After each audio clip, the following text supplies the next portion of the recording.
मीरा भाईंदरच्या खड्ड्यांवरून भाजप आणि शिवसेनेमध्ये जुंपली आहे।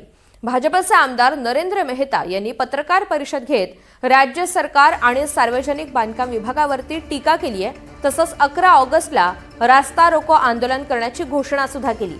Fountain hotel ते गायमुख हा रस्ता राज्य शासनाच्या अखत्यारीतील स्टेट हायवे आहे आणि त्याची जबाबदारी शासनानेच घ्यावी। महापालिकेच्या मर्यादित निधीतून या रस्त्यावर कोट्यवधी रुपये खर्च करणं योग्य नसल्याचं नरेंद्र मेहता यांनी सांगितलं। दरम्यान शहरामधील अंतर्गत रस्त्यांसाठी 500 कोटी रुपयांच्या कर्जाला शासनाची अंतिम मंजुरी मिळत नसल्याचा दावा करत मेहता यांनी आंदोलन करण्याचा इशारा दिला।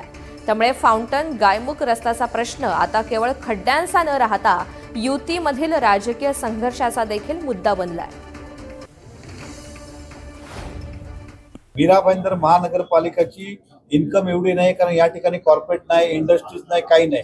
फक्त जे लोक घरं टॅक्स भरतात त्या माध्यमातून विकास होतो। हा रस्ता गेल्या साल पासून स्टेट गव्हर्नमेंट त्याला रिपेरी करायचं आणि नवीन बनवायचं।